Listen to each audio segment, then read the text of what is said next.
मला मध्ये लागलं चहा द्या.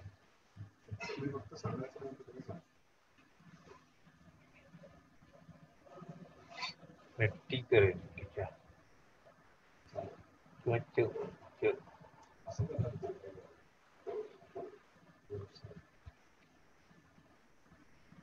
तर आपण लाईव्ह झालोय आता फेसबुकवर.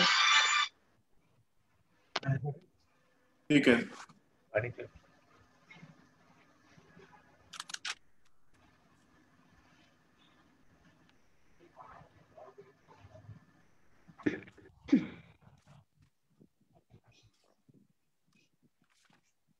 रातच्या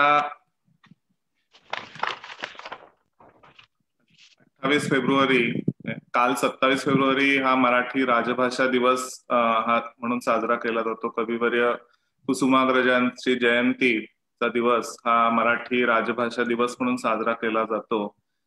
फक्त आपण आपल्या काही वेगळ्या कारणांमुळे आज 28 फेब्रुवारीला तो साजरा करत आहोत. आणि गेले एक महिनाभर 1 फेब्रुवारी ते आज 28 फेब्रुवारी पर्यंत आपण हा मराठी भाषा संवर्धनाचा उपक्रम राबवला आणि आज त्याचा हा समारोपाचा कार्यक्रम आहे. आणि या कार्यक्रमात मी या कार्यक्रमाचे प्रमुख पाहुणे ज्येष्ठ लेखक डॉक्टर अनिल अवचट आणि ज्येष्ठ मनोविकास तज्ज्ञ आणि लेखक डॉक्टर आनंद नाडकर्णी या दोघांचं मनपूर्वक स्वागत करतो.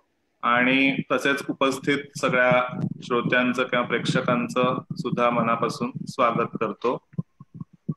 मुळात आधी ही उपक्रमाची कल्पना कशी सुचली ते थोडक्यात मी सांगतो की काही दिवसांपूर्वी, 1 महिन्यापूर्वी साधारण जानेवारीमध्ये एक मित्र हो म्हणून पुलंचं पुस्तक आहे ते वाचत होतो. आणि त्याच्यात त्यांचं इचलकरंजी वेगवेगळ्या साहित्य संमेलनांमध्ये त्यांनी केलेलं भाषण, त्याच्या साहित्याचा सगळा आढावा घेतलेला तो वाचत होतो. ते एक बॅकग्राऊंडला होतच.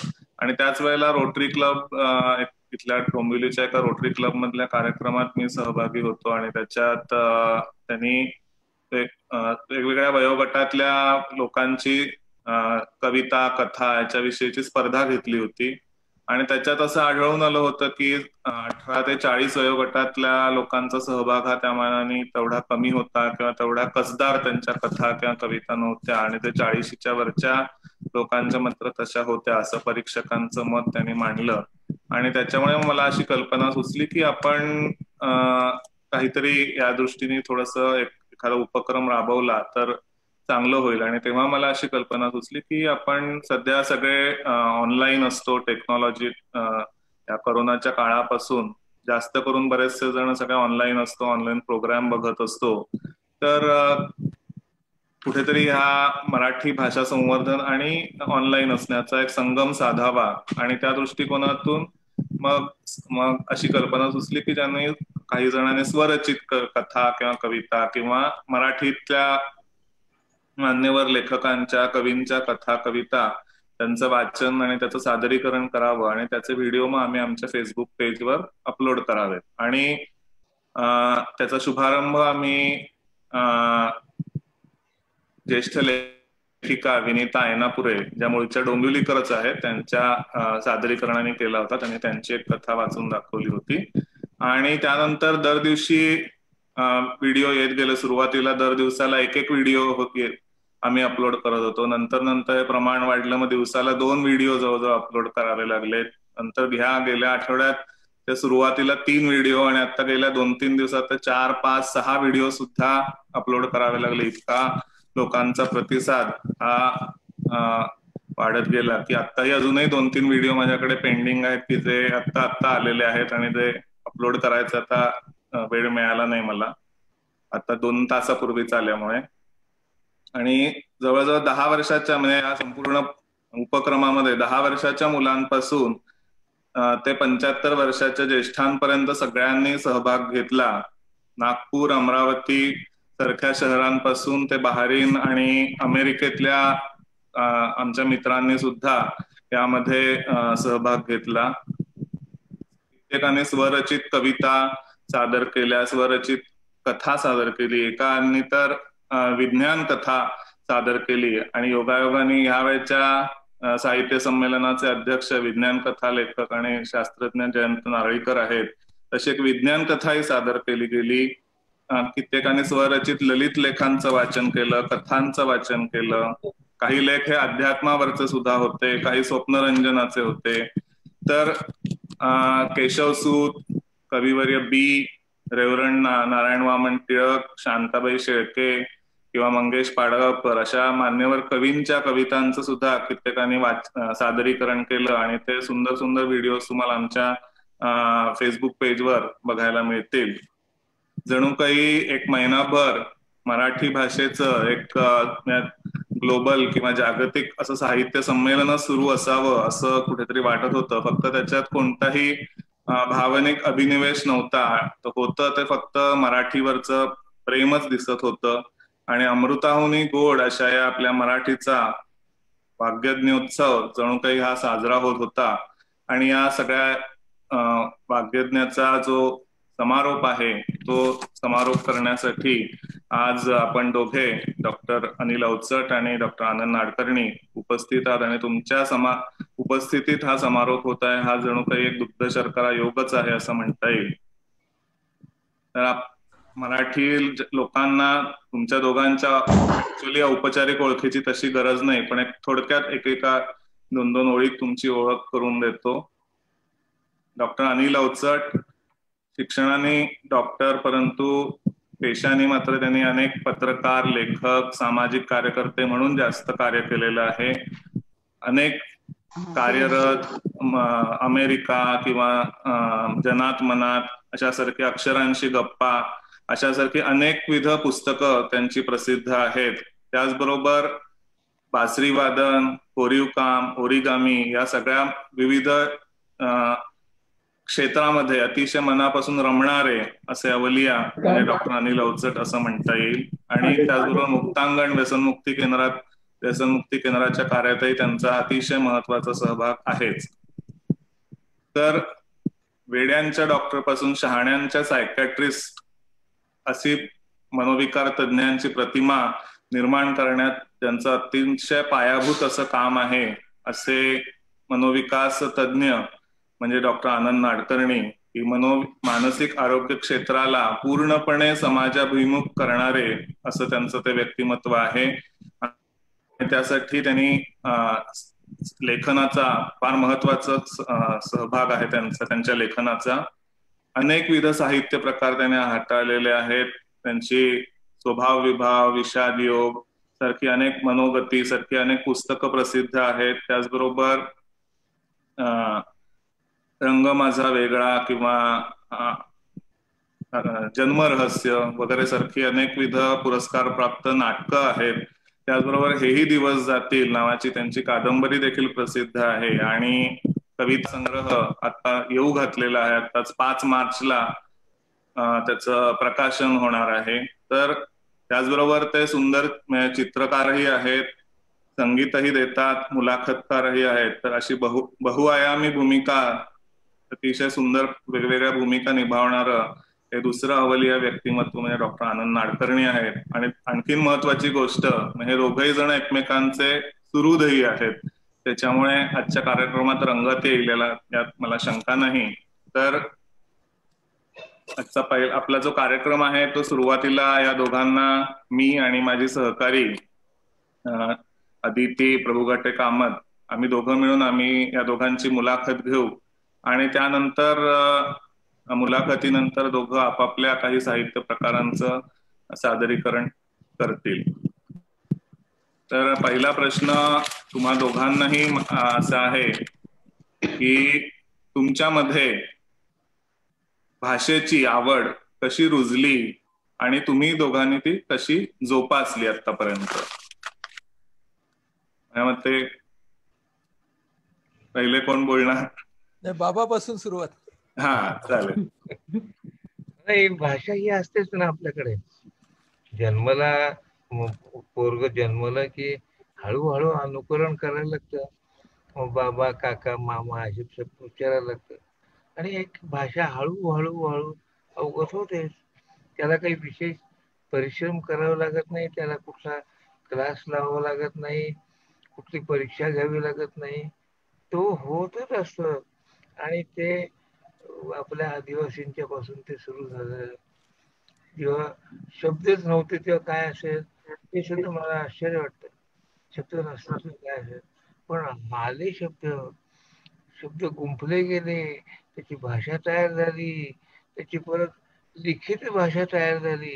हे सगळं हजारो वर्षाच्या काळामध्ये आपोआप होत गेलेलं आहे.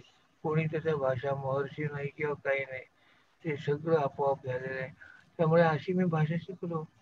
वर्गातली मुलं जी बोलायची ते बोलून बघायचं, आणि मग हे काय म्हणतात त्याला, त्याच्यातनं भाषा वापरून बघायचं. हा, आमच्या शेजारी एक मुलगी राहायची त्यावेळेला मुलगी होती ती, ते मला खूप लाडकी होती. ती आली आमच्याकडे आणि तिने ते पातेलं उघडलं आणि म्हणाली, हे काय, शिल्लकच नाही. मग तिने दुसरं पातेलं उघडलं. मला आश्चर्य वाटलं, तिला काय पाहिजे. ती सगळ्याला शिल्लकच नाही वापरत होते. तिला तो शब्द वापरून बघायचा होता आणि म्हणून ती वापरत होती. त्यामुळे ते आपण वापरून बघत असतो, त्या उपयोग करून बघत असतो सगळं असं. तर हे मला असं वाटतं की आपण अशी मी भाषा शिकत गेलो. खेड्यातली भाषा पहिली शिकलो, मग शहरातल्या भाषेकडे आलो. मग शहरातली भाषा खूप वेगळी होती, खूप अशी ती जरा अवघडल्यासारखी होती. खेड्यातली त्यामुळे मी खूप अशी, मला खेड्यातली भाषा फार आवडते. म्हणजे आपण कोणी लई म्हटलं की अरे खेळू दिसतंय, अरे पण लई म्हणजे खूप खूप हा शब्द, खूप या शब्दाला एक लई शब्द आपल्याला मिळाला आहे. तर मग तो तुच्छताच असते, त्याला भाषेला तुच्छता नाही लागत. त्यामुळे असं करत करत मी पुण्याला आलो. मग पुण्याची भाषा शिकलो. आता त्या भाषेतच आहे. ती भाषा येते याला काही अर्थ नाही, भाषा असतेच आपल्याजवळ. हा, बाबाने त्याचा भाषेचा प्रवास सांगितला. बाबाच्या भाषेमध्ये आपल्याला असं दिसतं की तो त्याचं जे लिखाण करतो ते सुद्धा खूप सहजपणे करतो. त्यामुळे त्याच्या बोलण्यामधून आपल्याला हा मुद्दा मिळाला की भाषेचे संस्कार दोन प्रकारचे असतात, अप्रत्यक्ष आणि प्रत्यक्ष. आणि त्यानं आता जो भर दिला तो अप्रत्यक्ष संस्कारांवरती दिला. तर भाषेचे प्रत्यक्ष संस्कारही होत असतात, आणि ते होण्यासाठी माझ्या संदर्भामध्ये कुटुंबाचा मोठा सहभाग होता. माझ्या घरामध्ये वाचनाचं वातावरण खूप होतं. माझे वडील प्राध्यापक होते, त्यामुळे ते, आम्ही जळगावला राहायचो खानदेशामध्ये, ते जेव्हा कुठल्याही बैठकींसाठी पुण्याला जायचे, विद्यापीठाच्या बैठकींसाठी, तेव्हा येताना पुस्तकं आणायचे. आणि प्रकाशक राज देशमुख म्हणून होते, ते त्यांचे मित्र होते.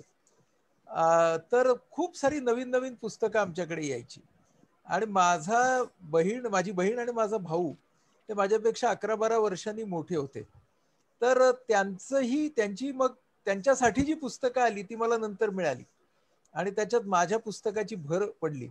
त्यामुळे वाचनाचं वातावरण असणं हे भाषावृद्धीचं एक महत्वाचा प्रत्यक्ष संस्कार असतो.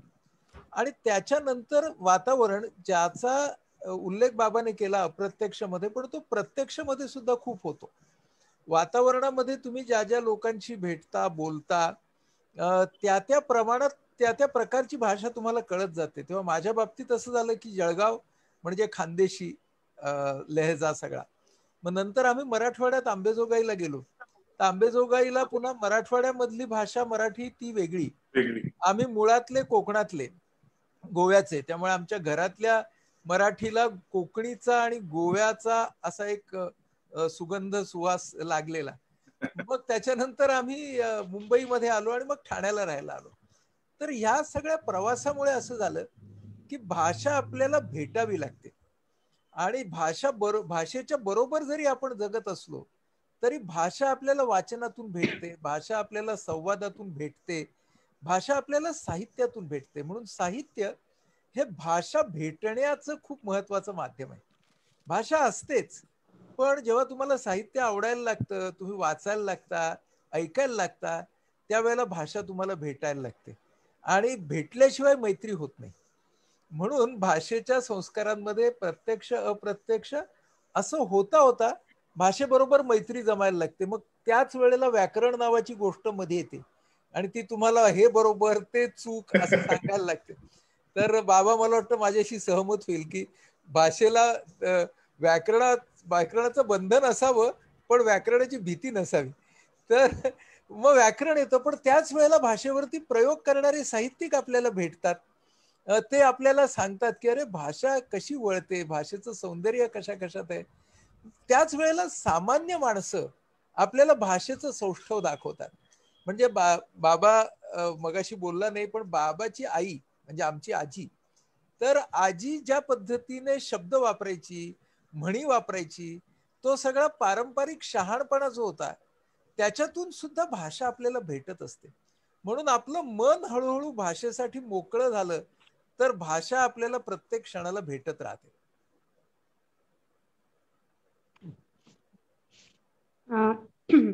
माझा प्रश्न पुन्हा तुम्हा दोघांसाठीही आहे. तुमच्या लेखनाची आणि विशेषतः नाडकर्णी सरांच्या बाबतीत मानसशास्त्रीय लेखनाची असेल किंवा बाबांच्या संदर्भात सामाजिक प्रश्नाबद्दलचं लेखन असेल, तर ह्याची सुरुवात कशी झाली आणि मुख्य म्हणजे ह्या प्रश्नांविषयी लिहिताना, सामाजिक प्रश्न किंवा मानसशास्त्र ह्याच्याविषयी लिहिताना सुद्धा तुम्ही या लेखनातली सहजता जी जपलीत ती कशी जपलीत? कोणाला प्रश्न आहे ना? तूच पहिला. दोघांनाही आहे. नाही, काय की मी असं कधी लिहायचं आपल्याला असं ठरवलं नव्हतं. माझं असं कुठलंही असं स्वप्न नव्हतं की मी लेखक व्हावं, मग लोकांनी माझ्या स्वाक्षऱ्या घ्याव्यात, असं वगैरे काहीही नव्हतं. आणि मी एक असा काही याला येत नाही असा मुलगा होतो. माझ्या वर्गामध्ये 30 मुलं होती, माझा नंबर नेहमी 15च्या खाली असायचा. आणि वर्गात सगळ्या आदिवासी किंवा ग्रामीण भागातली मुलं, ज्यांच्यामधले बरेचसे लोकांचे शाळामध्ये पहिल्यांदाच आलेले, त्यांच्या घरातले कोणी असे ते होते. तरी मला मार्क नाही पडायचे. त्यामुळे मी बुजरा माणूस होतो, असं बुजरा होतो. त्यामुळे हे सगळं जग, साहित्याचं जग, पुस्तकं, त्याच्यावरचे कव्हर, त्याच्यावरचे फोटो, हे मला अप्राप्य होतो. आणि म्हणून मग ते मी कधी त्याचा विचार केला नाही. पण पुढे ज्या वेळेला मी गरिबी बघितली, शहरात आलो, आणि शहरातली गरिबी वेगळी, खेड्यातली गरिबी वेगळी. खेड्यातली गरिबी पाहत होतो, दलित वस्तीमध्ये मी जात होतो, माझे गुरुजी तिथे राहायचे, तर त्यामुळे ते मला आश्चर्य वाटत नव्हतं फारसं. पण शहरामध्ये ती माणसं कशी राहतात, आणि ती सगळे पत्रे लावलेले किंवा लाकडाच्या अशा पट्ट्या लावलेले घर सगळे, तिथून वाहणारे ते सगळे नाले, घाणपाण्याचे नाले, तिथेच बायका बसलेल्या आपल्या झोपडीच्या दारात, आणि तिथं भाकऱ्या भाजतायत. काय ते संबंध दृश्य होतं. म्हणून हे सगळं मला सांगावंसं वाटायला लागलं. त्याच मला आमचा ग्रुप जमला. मग आम्ही बिहारला गेलो तर दुष्काळात काम करायला. मग तिथलं ते आणखीन अजब होतं.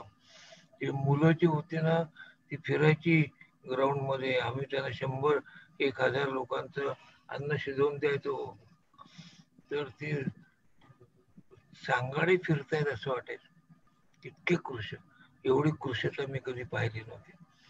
मग त्याला शब्द मिळाल्यानंतर हे मला सांगण्याची अतूट इच्छा झाली. कधी असं स्वतः मावत नाही असं होतं ना.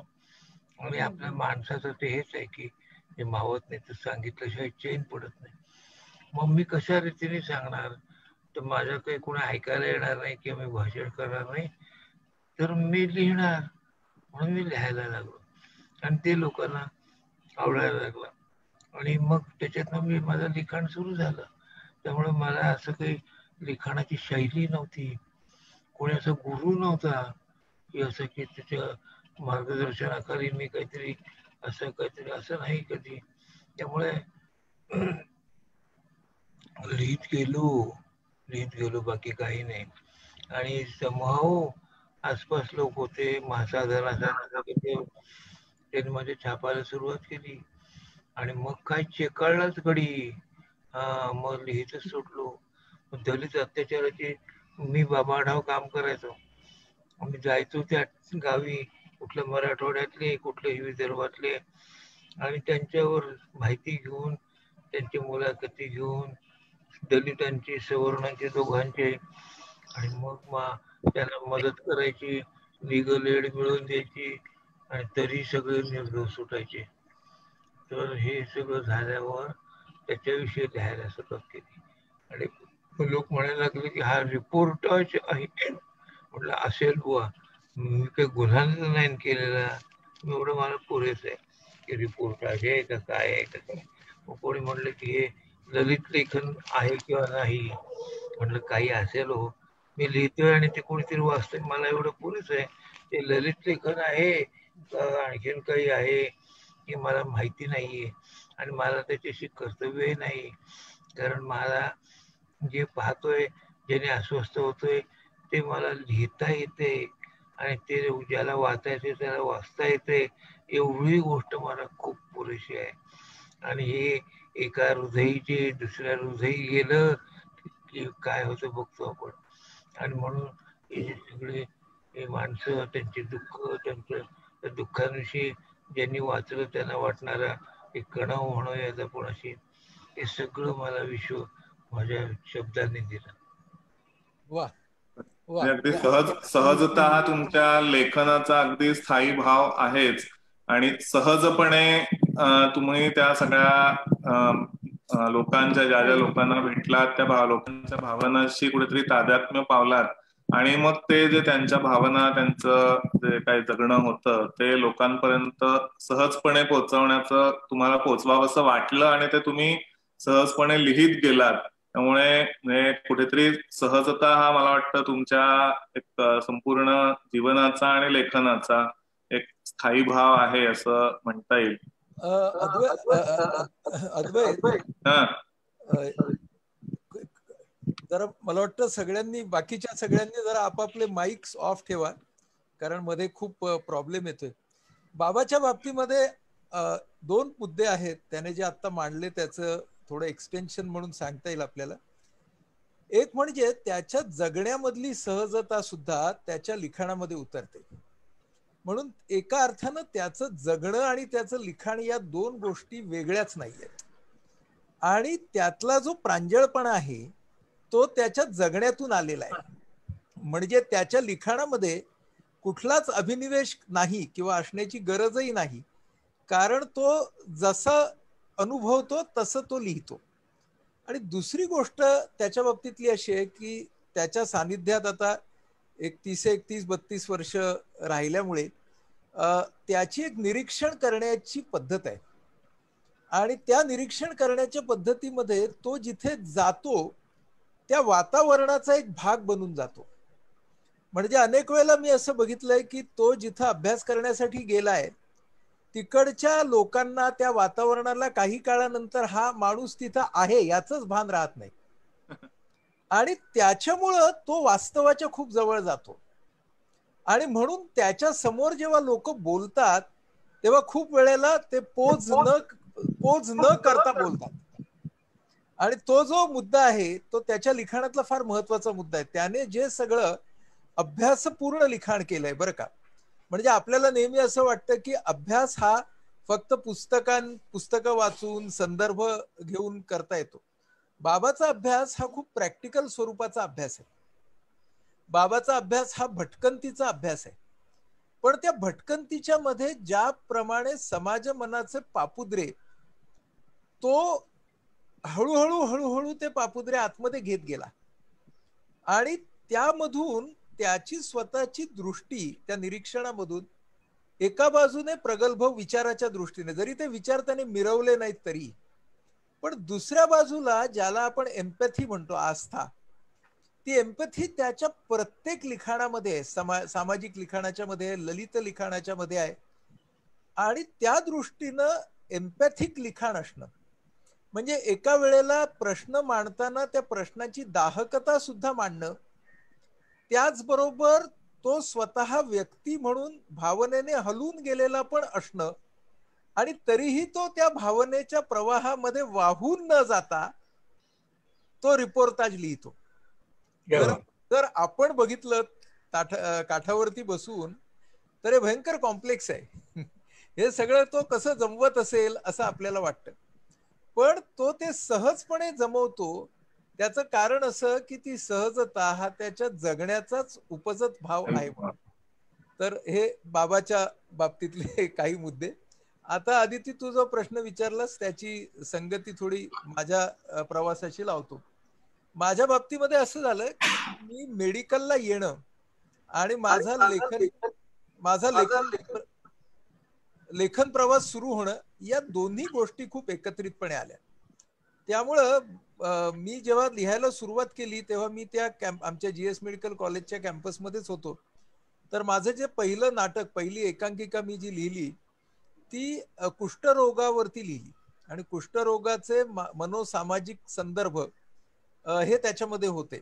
म्हणजे त्याच्यामध्ये कुठेतरी मानसिक आरोग्य आलंच होतं. झडलेला मोहोर म्हणून ते नाटक होतं.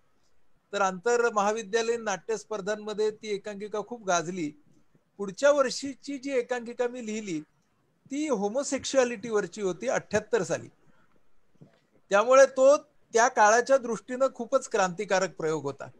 आणि आमच्या कॉलेजमधल्याच सगळी मंडळी होती. डॉक्टर मनोज भाटवडेकर जे आज सायकॅट्रिस्ट आहेत, त्यांनी त्याच्यामध्ये प्रमुख भूमिका केली होती. पार्टनर नावाची ती एकांकिका होती. आणि त्या निमित्तानं हे सगळे होमोसेक्शुअल जे आहेत, आज आपण त्यांना LGBTQ समुदाय असं म्हणतो, तर हे लोक राहतात कसे याचा त्याच वेळेला डॉक्टर कुमार ढवळे नावाचे ज्येष्ठ सायकॅट्रिस्ट, म्हणजे माझा मित्र, तो MD करत होता आमच्या डिपार्टमेंटमध्ये आणि त्याचा तो थिसिसचा विषय होता. तर तो त्या होमोसेक्शुअल मंडळींचे ग्रुप्स घ्यायचा. तेव्हा माझी त्यांची ओळख झाली.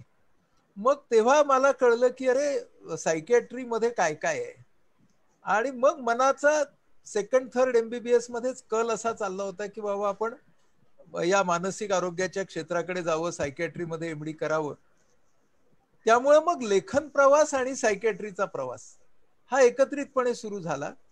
पण दरम्यानच्या काळामध्ये वैद्यक सत्ता नावाचं एक पुस्तक, माझं जे पहिलं पुस्तक, आणि आरोग्याचा अर्थ हे दुसरं पुस्तक, ही पुस्तकं जी निघाली तो मला माझ्या लेखनामधला, या तऱ्हेच्या लेखनामधला महत्वाचा भाग वाटतो. वैद्यकीय विद्यार्थी असतानाच दिनकर गांगलांनी मला आयव्हान इलिच या लेखकाचं पुस्तक दिलं, मेडिकल नेमेसिस म्हणून. आणि त्याच्यावरती ते म्हणाले भाषांतर कर. मी म्हणालो भाषांतर करण्यापेक्षा भारतीयीकरण का करू नये. म्हणून माझं वैद्यक सत्ता हे पुस्तक तयार झालं. आणि या पुस्तकामध्ये असं आहे की प्रस्थापित वैद्यक यंत्रणा ही आरोग्यापेक्षा आजाराला जास्त महत्व देते आणि समोर असणारा रुग्ण आणि त्याचे कुटुंब यांना पार्टनरचा दर्जा देतच नाही कधी. तर आम्ही तुम्हाला सेवा देणारे आणि तुम्ही घेणारे, आणि यातून एक सत्ता तयार होते असं आयव्हान इलिच आपल्याला सांगतो. धर्मसत्ता, राजसत्ता आणि वैद्यक सत्ता. तर ही सत्ता जी आहे ही समाजाला आरोग्यापासून दूर नेते. त्या काळामध्ये एकही कॉर्पोरेट हॉस्पिटल नव्हतं आणि हेल्थचं कॉर्पोरेटायझेशन पण झालं नव्हतं. त्या काळामध्ये हा सगळा विचार मला अभ्यासायला मिळाला. त्याचा परिणाम माझ्या पुढच्या व्यवसायावरती आणि लेखनावरती सुद्धा झाला. त्यामुळे अशा प्रकारे हे समांतर प्रवास जे होत असतात ते समांतर झाले की मग ते एकजीव व्हायला फारसा वेळ लागत नाही, असं माझ्या बाबतीमध्ये घडलेलं आहे. अदिती, खूप छान सांगितलं तुम्ही दोघांनी की बाबा वेगवेगळ्या ठिकाणी गेले, तिथल्या लोकांच्या जीवनाशी सहजपणे ते तादात्म्य पावले आणि त्या आस्थेतून, त्यांच्याविषयीच्या आस्थेतून त्यांचं सहजपणे लेखन घडलं आणि तो सहजतः त्यांच्या जीवनाचा आणि लेखनाचा स्थायी भाव आहे. तर वैद्यकीय क्षेत्रात गेल्यानंतर, ऍडमिशन घेतल्यानंतर तिथल्या मेडिकल कॉलेज मधल्या सगळ्या मेडिकल कॉलेजमध्ये शिकत असताना जे काय अनुभव आले, रुग्णांचे जे काय अनुभव आले, किंवा आणि मग शिवाय जे हे पुस्तकं वाचली तुम्ही, त्या सगळ्याचा परिणाम कुठेतरी तुमच्या एकांकिका लेखन किंवा पुढच्या सगळ्या लेखनावर नक्कीच झालेला आहे. तर खूप छान गोष्ट आहेत. आता तुम्हाला दोघांना आणखीन एक प्रश्न आहे की तुम्हाला दोघांची स्वतःची आवडती पुस्तकं किंवा एकमेकांची आवडती पुस्तकं कोणती आहेत त्याच्याविषयी सांगा. म्हणजे बाबा हवं तर डॉक्टरांच्या पुस्तकांविषयी सांगतील आवडलेली पुस्तकं, आणि तुम्ही हवं तर बाबांच्या पुस्तकांविषयी सांगता. आता मी बाबाच्या पुस्तकाबद्दल पहिल्यांदा सांगतो. बर बर बर. बाबाचं मला आवडलेलं पुस्तक ज्याने माझ्यावरती खूप प्रभाव पडला ते एक कार्यरत आहे, जे मला खूप आवडतं. दुसरं ललित लेखनाबद्दल वरचं त्याचं जे मोर आहे ते मला फार आवडतं. त्याच्यानंतर मस्त मस्त उतार हे त्याचं कवितांचं पुस्तक फार आवडतं. आणि सृष्टीत गोष्टीत हे जे गोष्टींचं पुस्तक आहे ते मला खूप आवडतं. प्रवास वर्णन म्हणून अमेरिका आवडतं. आणि सामाजिक याच्यावरती धार्मिक त्याचं जे पुस्तक आहे ते मला खूप आवडतं. आता हे म्हणजे कसं आहे, ही मी वरची काढलीत बरं का, म्हणजे ही मला त्याची आवडणारी सगळ्या पुस्तकामधली मला आवडणारी पुस्तकं काढली. पण तो जे लिहितो, आता माझा गोंधळ ह्या बाबतीत पुढे असा होतो, म्हणून मी पहिल्यांदा उत्तर दिलं की आता गेल्या 10-12-15 वर्षामध्ये असं झालेलं आहे की तो जे लिहितो ते तो मला पहिल्यांदा वाचायला देतो, त्यामुळे किंवा वाचून दाखवतो. त्याच्यामुळं ना मी अनेक वेळेला ते नंतर जिथं प्रसिद्ध होतं तिथे वाचतो असं नाही. तर तो एक मोठा प्रिव्हिलेज आहे की मोठा सन्मान आहे. तर त्यामुळं आता असं होतं की आता सगळंच आवडतं. पण म्हणून आपली आधी ही ज्यांनी माझ्यावरती प्रभाव टाकला त्या पुस्तकांची नावं घेतली. हा, पण त्याच्यामध्ये छंदांविषयी अजून एक पुस्तक आहे ज्याने माझ्यावरती खूप मोठा प्रभाव टाकलेला आहे. हा बाबा. मला एकूण पुस्तक कुठले आवडतात तर माझं वाचन खूप कमी आहे आणि फार कमी मी वाचलेलं आहे. पण तरी मला जे आवडतात काही बहिणाईचे अभंग म्हणजे ओव्या मला फार आवडतात. तसंच मला ज्ञानदेवांचे मी यावर्षी लेख लिहिलाय, हळवार अशा तरी ज्या ओव्या आहेत त्या मला खूप आवडतात. असं मला काय काय काय काय इकडलं थोडं आवडतं, तिकडलं थोडं आवडतं. हा, त्यामुळे असं मी असा विद्युत प्रचूर असा माणूस नाहीये तुझ्यासारखा. आणि मी पण नाही. तू कसे ते सगळे सुभाषबाबू काय, विवेकानंद काय, सगळे तो उपनिषद काय, अरे बापरे बापरे. मी आनंदच्या या सगळ्या वाचना प्रपंचा पुढे थक्क होऊन गेलेलो आहे. हे कसं एक पान सुद्धा मला वाचता येणार नाही, पण झाले खरं. मला नेमाडे खूप आवडतात, मला व्यंकटेश माडगुळकर आवडतात, मला मर्ढेकर खूप आवडतात. मर्ढेकरांसारखं काही नाही असं मला वाटतं. असे आरती प्रभू आहेत की त्यातले काही जण माझे स्नेही होते, मित्र होते. ते आम्ही रोज फिरायला जायचो, रोज म्हणजे अधूनमधून खानोलकर जायचो. तर ते हे कोण ते अर्धसत्य लिहिणारे कोण, तर ते माझे आवडते लेखक होते. आणि ते मला, आम्ही फिरायला जायचो खूप, मुंबईला गेलो की असे होते. पण मी त्यांचं साहित्य कधी वाचलंय का, ते काही वाचलं काही नाही. आता खानोलकर, एकदा मी आणि खानोलकर चौपाटी तिकडे फिरत असताना त्यांच्या लक्षात आलं की मी त्यांचं काहीच वाचलेलं नाही. मग आम्ही फिरलो, परत मौजेत आलो आणि मौजेत मध्ये म्हणले माझी कुठली सगळी पुस्तकं जी आहेत त्यांना द्या, आणि मला द्यायला लावली. असं झालं. मी इतकं लाजीरवाणा प्रसंग आहे बुवा. आता जरा मी काय करणार, मला असं जास्त करून हे त्यावेळेला बाबुराव अर्नाळकर वाचायचो, चांदोबा वाचायचो. असे हे माझे वेद आणि उपनिषद माझे. क्या बात आहे. माझ्या प्रश्नाचा एक भाग सांगायचा राहिला तो सांगतो की माझं पण बाबासारखंच आहे की असं एक माणूस सांगणं कठीण आहे. पण मराठीतलं एक नाव घ्यायचं असेल तर गद्यामध्ये मी विनोबांचंच घेईन. मला असं वाटतं की विनोबांचा माझ्यावरती गेल्या 20-25 वर्षामध्ये जेवढा प्रभाव पडलाय तर तेवढा दुसऱ्या कुठल्या एका लेखकाचा पडलेला नाही असं म्हणता येईल. पद्यामध्ये माझ्यावरती प्रभाव ही सगळी नावं तर आहेतच, पण पद्यामधला प्रभाव पाडणारे आपण हा डोंबिवलीहून एअर होतोय आपला कार्यक्रम म्हणून, जे डोंबिवलीचे धामणसकर आहेत त्यांच्या कविता मला अतिशय आवडतात, अतिशय आवडतात. मला असं वाटतं की मराठी सारस्वताने त्या कवीला त्याचं ड्यू स्थान दिलेलंच नाही. तर त्यांचं नाव मला अगदी खास वैशिष्ट्याने घ्यावं असं वाटतं. इतक्या ताकदीचा तो कवी मला वाटतो. आणि तसंच माझ्या एक आवडते नेहमीच्या पेक्षा नेहमीच्या याच्यात ज्यांचं नाव घेतलं जात नाही ते मुक्तिबोध आहेत. तर मुक्तिबोधांच्या कविता या मला मर्ढेकरां इतक्याच, म्हणजे मर्ढेकर तर मला आवडतातच, पण मुक्तिबोधही मला खूप आवडतात. तर हे कवींच्या मध्ये काही आपल्याला म्हणता येईल. आणि मला नलेश पाटीलच्या कविता खूप आवडतात. तर त्यामुळे आत्ताच्या आधुनिक कवींच्या मध्ये मला तो आवडतो. आणि हे झालं फक्त मराठी पुरतं. जर आपण इंग्लिशमध्ये गेलो तर फारच महत्वाचं होईल, फारच मोठं होईल. पण मराठीमध्ये सगळे आहेतच.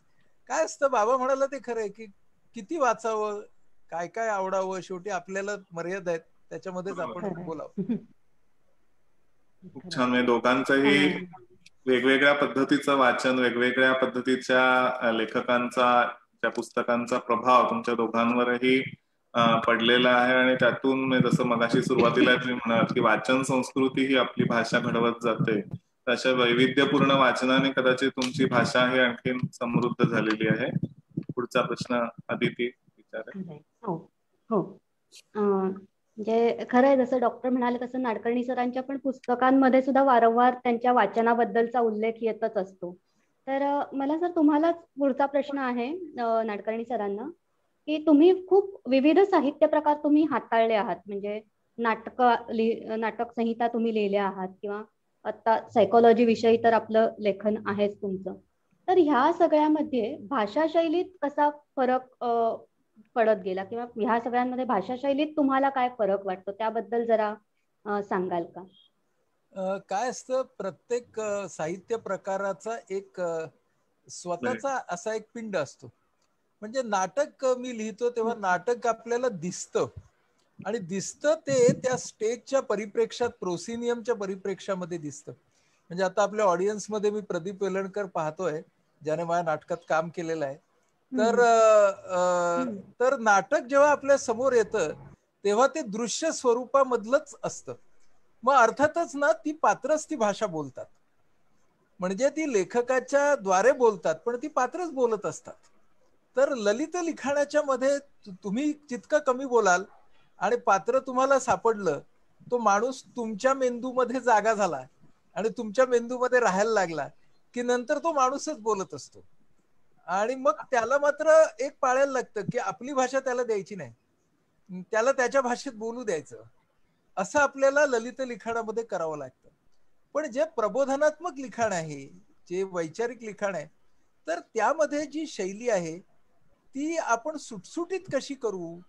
म्हणजे बाबाची सहजता आहे म्हणून त्याची शैली ही सहज झाली.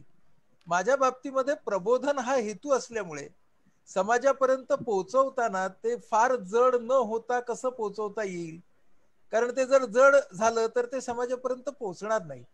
म्हणून त्यासाठी आपण सोपं कसं करू शकू, असा काहीतरी प्रयत्न हा पहिल्यांदा केला गेलाच. मग तो प्रयत्न हळूहळू सहज झाला. त्यामुळे तुम्ही जर प्रबोधनासाठी लिखाण करणार, से मानसिक आरोग्याच्या संदर्भातल्या गैरसमजुती तुम्हाला दूर करायच्या आहेत, आणि तुम्ही जर खूपच विद्वज्जड भाषेमध्ये लिहायला लागलात तर कोण वाचणार. तर त्यामुळे ते सोपं असणं ही एक गरजच बनून जाते. त्यामुळे कधी कधी ती जी गरज असते त्याच्यावरती भाषा शैली येते, कधी कधी पात्र आपल्याला भेटतात त्याच्यामुळे भाषा शैली येते. कवितेसारख्या फॉर्म मध्ये जेव्हा मी तो फॉर्म वापरतो त्यावेळेला असं लक्षात येतं की आपण नसतोच तिकडं. शब्द कधी येतात, त्याची कविता कधी होते आणि ती कधी बाहेर येते हे कळत पण नाही. त्यामुळे मला तर असं वाटतं कवितेच्या शैलीवरती बोलताच येत नाही आपल्याला. आणि चित्रपटांच्या संदर्भातही मी काम करतो, पटकथा लिहितो, शॉर्ट फिल्म्स करतो. तर त्यावेळेची दृश्यात्मकता खूप वेगळी असते. जसं नाटक लिहिताना दृश्यात्मकता स्टेज दिसणं हे असतं, तसं चित्रपटाची कथा लिहिताना दृश्यात्मकता ही नेहमी फ्रेम असते. त्यामुळे त्या फ्रेम मध्ये काय होतं ते आपल्याला बघायचं असतं. तर अशी गंमत आहे. म्हणजे प्रत्येक बरं, हा जो फॉर्म असतो तो तुम्ही ठरवत नाही बरं का. फॉर्म तुम्हाला भेटतो. बाबा सुद्धा सहमत होईल याच्याशी की तो फॉर्म त्याला भेटतो, कविता येते. म्हणजे आता सुद्धा बाबा जेव्हा कविता करतो तर आम्ही दोघ जण रात्री घरी असतो, पुण्याच्या घरी, आणि सकाळी तो येतो आणि तो माझ्या हातात कागद देतो, ही झाली. मग मी तो कागद वाचतो. हा, तर कवितेसारखी गोष्ट तो होतच असते. त्यामुळे हे जे होणं असतं ते एक खूप छान असतं असं मला वाटतं. आणि त्याला आपण कशामध्ये तरी बसवू नये. म्हणजे भयंकर त्याचं तंत्र काय, ते मंत्र काय, ते तंत्र आणि मंत्र जे काय असतील ते त्यांच्या जागी असतील, पण शेवटी ती एक खूप आनंददायी प्रक्रिया असते. आणि ती जितकी आपोआप घडेल आणि ती जितकी आपण आपोआप ठेवू, हा, तितकं त्याचं सौंदर्य आहे असं मला वाटतं. म्हणून मला वाटतं की निर्मिती ही जर माणसाला पूर्णपणे कळली तर गडबड आहे. ती पूर्णपणे न कळण्यात तिचं सौंदर्य आहे. आणि तो जो एक्स फॅक्टर आहे, तो जो गूढ फॅक्टर आहे, तो जर नसेल तर प्रवास काय राहील, लेखकाचा प्रवास काय राहील, वाचकाचा प्रवास काय राहील, असं वाटत राहत. खूप छान सांगितलं तुम्ही की निर्मिती ची प्रक्रिया ही पूर्णपणे कळली तर त्यातला आनंद आपल्याला घेता येणार नाही, हे खूप अतिशय छान सांगितलं. आणि प्रत्येक फ्रेम ही चित्रपटाची फ्रेम वेगळी असते, नाटकाची फ्रेम ही वेगळी असते, आणि ती समोर आणून त्या पद्धतीने आपोआप ते लिहिलं जातं आणि त्याप्रमाणे त्या शैलीत फरक घडत जातो. तर आता माझा जो पुढचा प्रश्न आहे तो बाबाला आहे की पुस्तक लिहिताना किंवा तुम्ही पूर्णियामध्ये गेलात किंवा मराठवाड्यात गेलात किंवा हमालांबरोबर काम केलं, तर ह्या सगळ्यांशी बोलताना किंवा जे त्यांच्या बरोबर राहताना जे भाषेचे विविध अनुभव आले, तर थोडंसं त्याच्याविषयी सांगाल का? प्रत्येक प्रांतातल्या भाषेच्या वैविध्याविषयी जे काय तुम्हाला आढळून आलं ते थोडक्यात थोडंसं सांगाल का? नाही, कसे बर का की मी खेड्यात जायला लागलो आणि बोलायला लागलो, तर पहिल्यांदा लोकांना आश्चर्य वाटायचे की हा पॅन्ट शर्ट घातलेला माणूस इकडं कशाला आलाय, हा सरकारी माणूस आहे का पेपरवाला आहे, असं विविध त्यांना अशी शंका असायच्या. आणि ते बोलायचे नाही. तेव्हा मी असं ठरवलं की आपण काही विचारायचंच नाही, आपण जाऊन बसायचं नुसतं आणि अनेक दिवस जाऊन बसायचं, की मग आपल्याला ते कदाचित ओपन आउट म्हणता येईल, असे मोकळे होतात आपल्याशी. आणि त्याच्यातनं खूप गोष्टी ह्या अशा पत्रकारांना असं ना की कमॉन शूट वगैरे, तर ते शब्द जास्त त्याचे महत्वाचे असतात. मला तसं नाही वाटत. असं शब्द इतकंच इतर खूप गोष्टी महत्वाच्या. त्या आदिवासींच्या पाण्यामध्ये त्या बस्तरच्या तिकडे नुसतं एक घमेल्यासारखं काहीतरी, आणि काहीही नाही घरामध्ये, एकही वस्तू नाही. त्या वेशांच्या वस्त्या जेव्हा गेलो तेव्हा ते दृश्य इतकं केविलवाणा होतं इतकं, तर ते नुसतं दृश्य उभं करणं हे सुद्धा खूप झालं. असं म्हणजे शब्दच बोलतात असं नाही, दृश्य बोलतात, माणसाचे चेहरे बोलतात. अनेक मी आता जसं मगाशी सांगितलं की सांगाडे फिरतात असं वाटतं. म्हणजे काय सांगायला, इतके कृष कधी बघितलेच नाही. किंवा सकाळी दार उघडलं तर एक बाई मरून पडलेली, तिला कळलं होतं रात्री बिहारमध्ये हे चालवतात काय अन्नछत्र, आणि आम्हाला ते दार खटखटलं, ऐकून आलं, ती गेली. आता हे जे आहे ना, याचा परिणाम तुमच्यावर होतो की नाही, किती होतो त्याच्यावर आहे. जर परिणामच झाला नाही तर काय त्याच्यातनं निष्पन्न होणार. पण अस्वस्थ केलं काय आपण, आणि ते आपण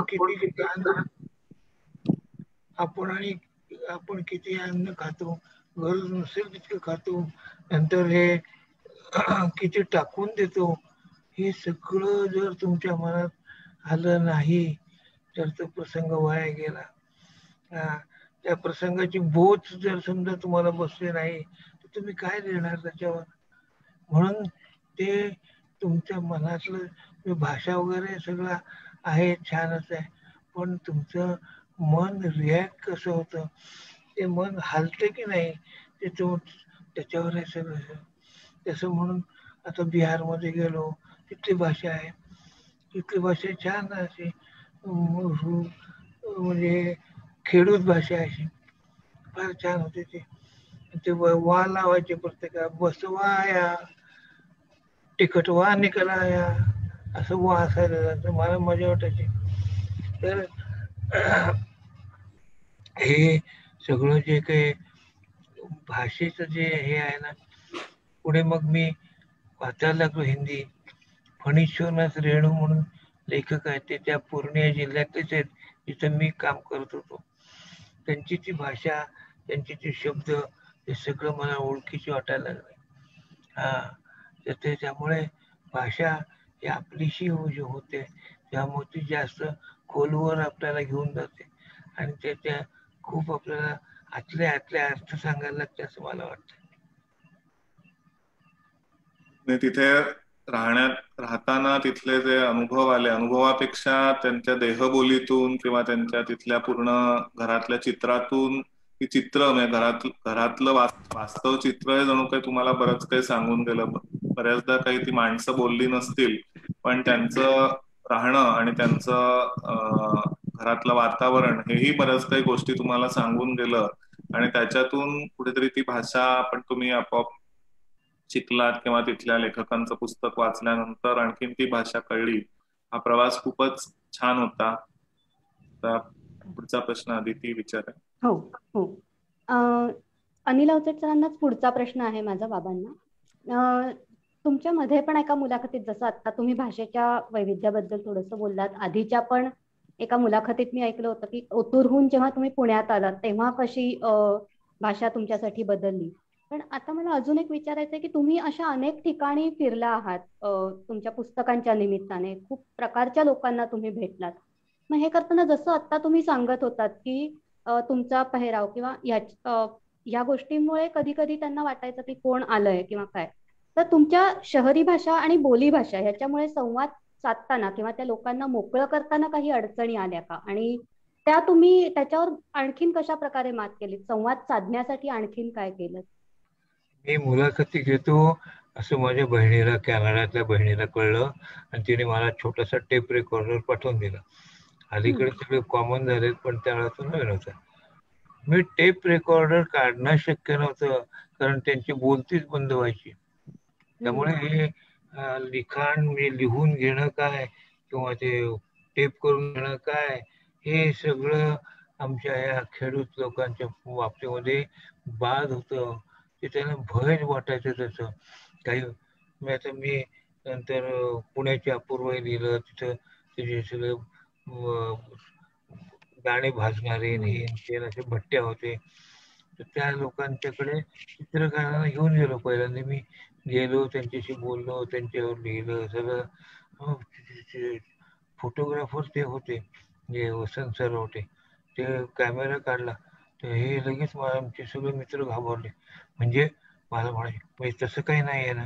म्हटलं तसं काही नाही, सारखं ते. मग मी यांना म्हटलं की तुम्ही पटकन काढून घ्या आणखीन त्याला. तर त्यांना ते फोटो बिटो हे अजब आहे सगळं. त्यांना धोका वाटतो, त्यांना हे उठवायला आलेत की काय असं वाटतं.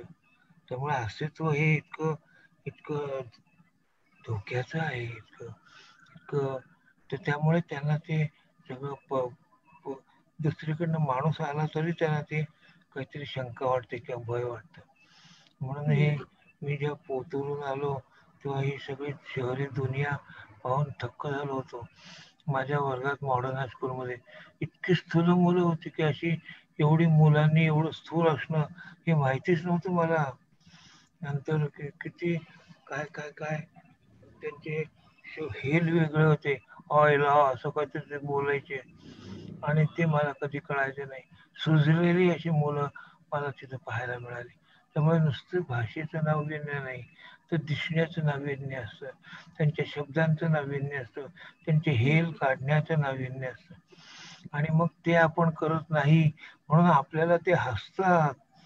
हे आणखीन त्याच्यातलं नाविन्य म्हणा किंवा काय म्हणा, की तुम्हाला खेड्यातली भाषा बोलताय, हसले, कसे कन हसले, असं नाही कधी करू.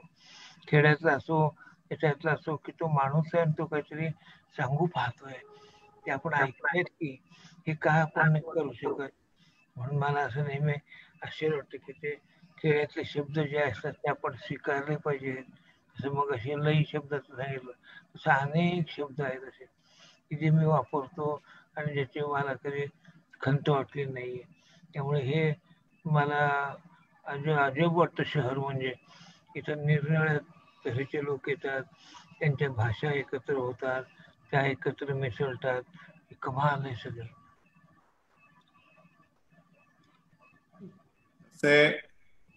वेगवेगळे अनुभव मला म्हणजे लोकांमध्ये राहताना आले किंवा त्यांच्या भाषा शैली किंवा नाविन्य जे होतं त्या नाविन्यावर पण तुम्ही तिथे नेटाने राहून किंवा त्यांच्याशी संवाद साधून तो त्याच्यावर मात केली.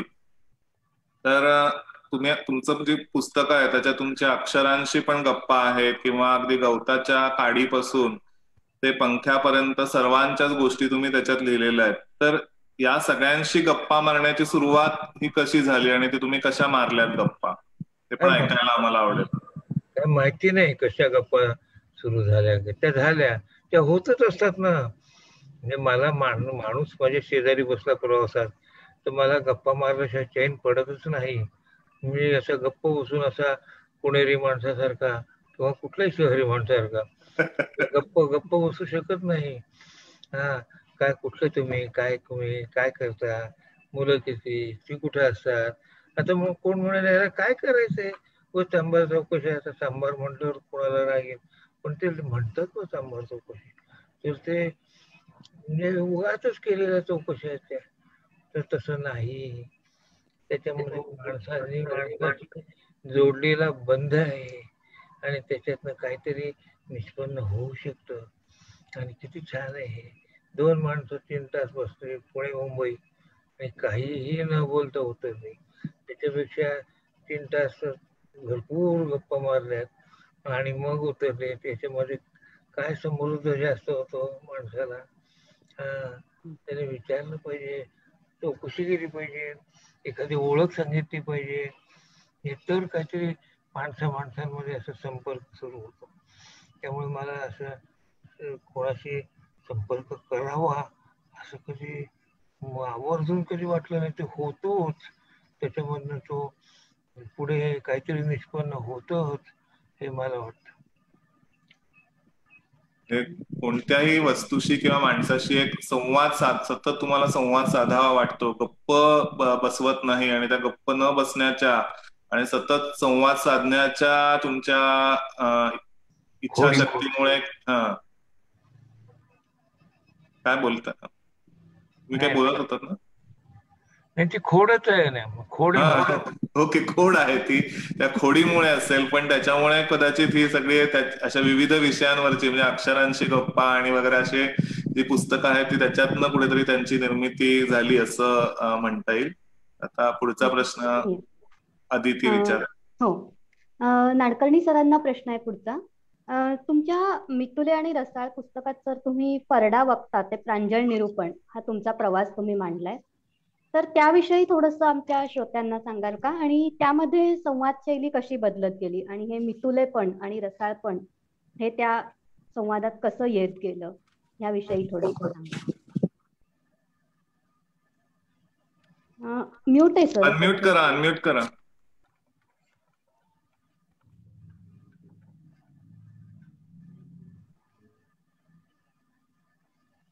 सगळ्यात सोपं म्हणजे ते पुस्तक वाचा, पण थोडक्यात त्या लेखामागची भूमिका सांगतो.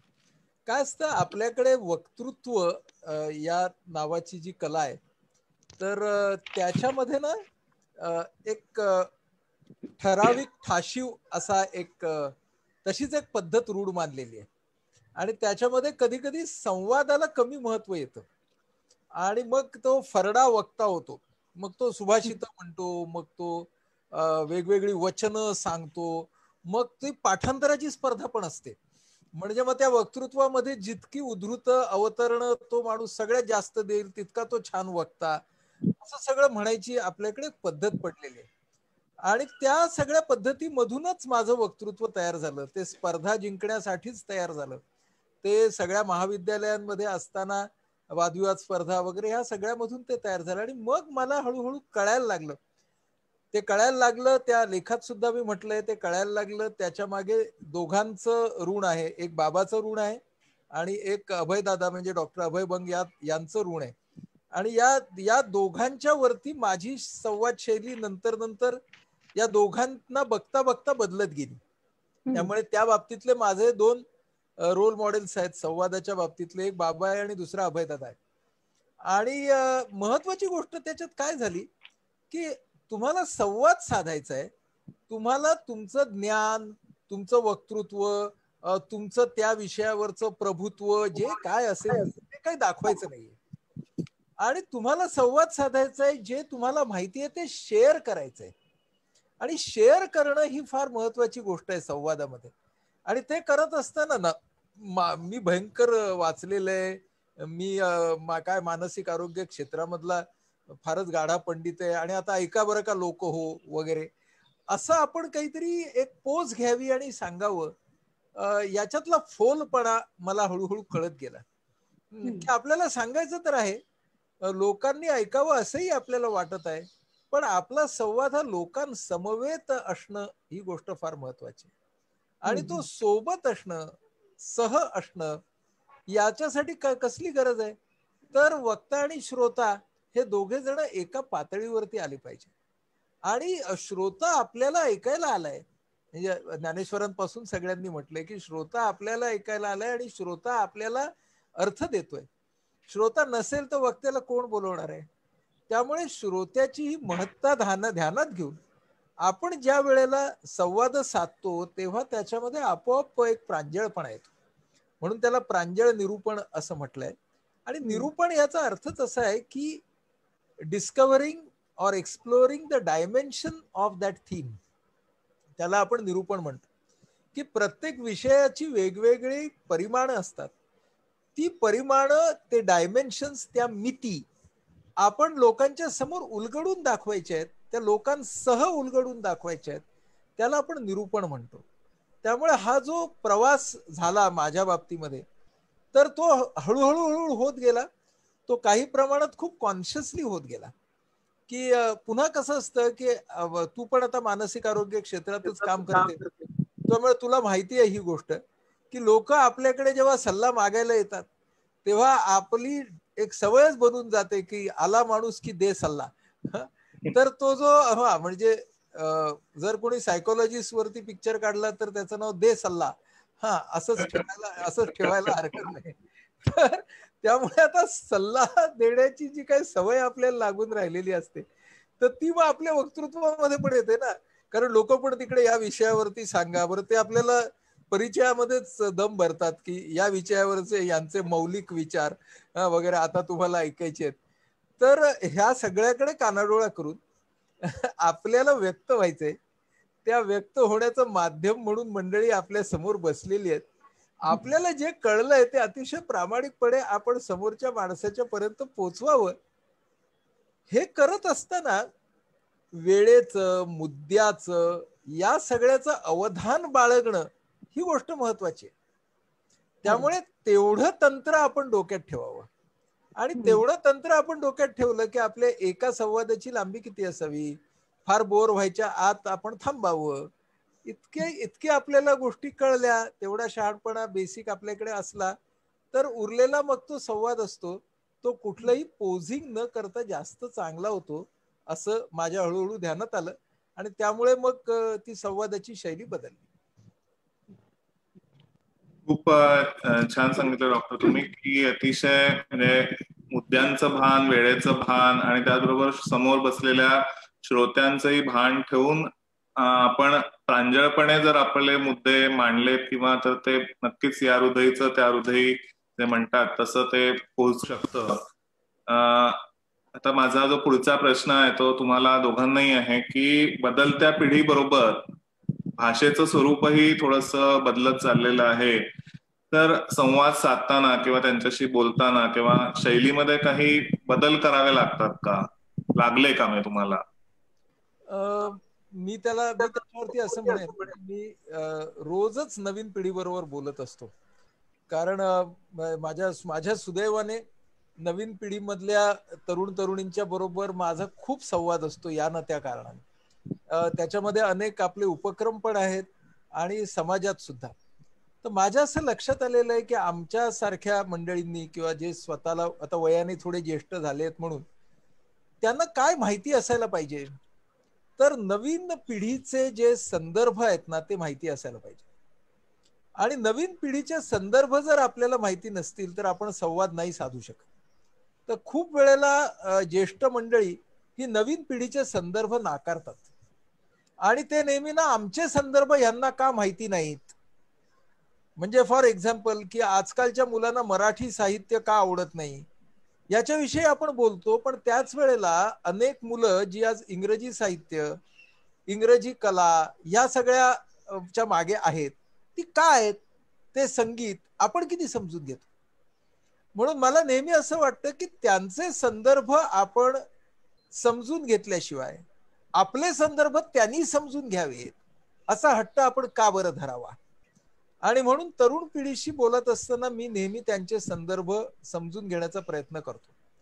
त्याच्यामध्ये मी बोलताना मराठी शब्द वापरला तर त्याच क्षणी त्याचा समानार्थी इंग्रजी शब्द वापरतो. कारण मला नेहमी असं वाटत असतं की त्या मुलाच्या किंवा मुलीच्या कानावर दोन्ही शब्द पडावे.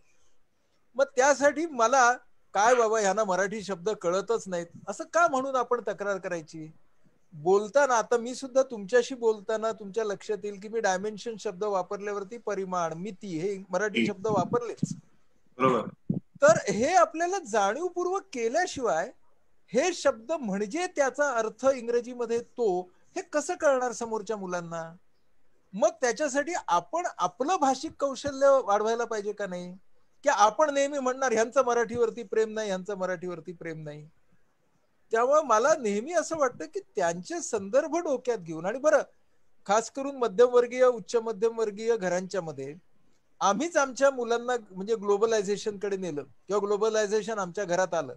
ग्लोबलायझेशनच्या सगळ्या सोयी सवलती आम्ही घेतल्या. मग ग्लोबलायझेशन बरोबर एक ग्लोबल कल्चर जर आमच्या घरामध्ये आलं, ती संस्कृती आमच्या घरामध्ये आली, तर ती का बरं नाकारायची. त्या संस्कृतीला आमच्या संस्कृतीच्या बरोबर जोडून कसं घ्यायचं हे का नाही बघायचं.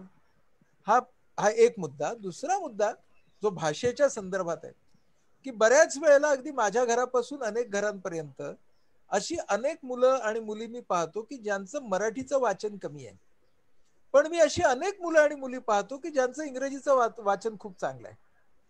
मग मला त्यांच्या बरोबर जर चर्चा करायची असेल तर माझं इंग्रजी वाचन वाढवणं हे महत्वाचं नाही आहे का. म्हणजे ना ही बेट आपण बांधण्यामध्ये मला पॉइंट दिसत नाही. तर या पिढीशी संवाद साधत असताना त्यांचे संदर्भ, त्यांना काय काय आवडतं, ते का पुस्तकं वाचतात. म्हणजे माझ्या घरामध्ये माझा मुलगा जो आहे तर तो नील गॅमन असेल, ब्रॅडबरी असेल, तो इतके चांगले लेखक वाचतो की त्याच्या निमित्तानं मी वाचायला लागलो. मी जोपर्यंत ते वाचत नाही तोपर्यंत मी त्याला मर्ढेकर वाच म्हणून का सांगायचं, असा माझा प्रश्न आहे बरं का या बाबतीमध्ये. आणि त्यामध्ये आपण सगळेजण या मुलांना आमची संस्कृती माहित नाही, या मुलांना हे माहित नाही, ते माहित, त्यांचं किती माहिती आहे आपल्याला. म्हणून ते मला नेहमी वाटतं की तसं जर आपण केलं तर संवाद सुरू राहतो. म्हणजे या माझ्या मुलामुळे मी पाश्चात्य संगीताकडे वळलो आणि माझ्या असं लक्षात आलं की पाश्चात्य संगीतामधले अनेक संदर्भाचे मुद्दे मला माहितच नव्हते तोपर्यंत. ते मी त्याच्याकडून शिकलो. मग मी रॅपचा, पॉपचा, ह्या सगळ्याचा इतिहास शिकलो. हे करता करता मग आता मी त्याला सांगू शकतो की भारतीय शास्त्रीय संगीताचं महत्व काय. कारण आता ते प्रीचिंग होत नाही, आता ते शेअरिंग होतं. I am sharing your references, you are sharing my references. पण आपण सहसा प्रौढ मंडळी काय हे ह्यांना ह्याचं काहीच नाही असं जे बोलतो ना, त्याचं मला पटत नाही. आणि याचा फायदा मला माझ्या कन्सल्टिंग रूम मध्ये होतो.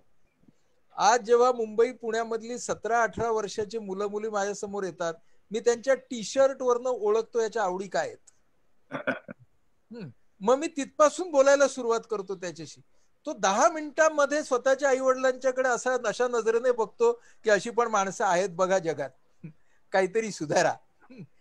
हा जो मोकळेपणा आहे त्यांचे संदर्भ स्वीकारण्याचा, हा आपल्या संवाद शैलीमध्ये येणं, ही मला अतिशय महत्वाची गोष्ट वाटते.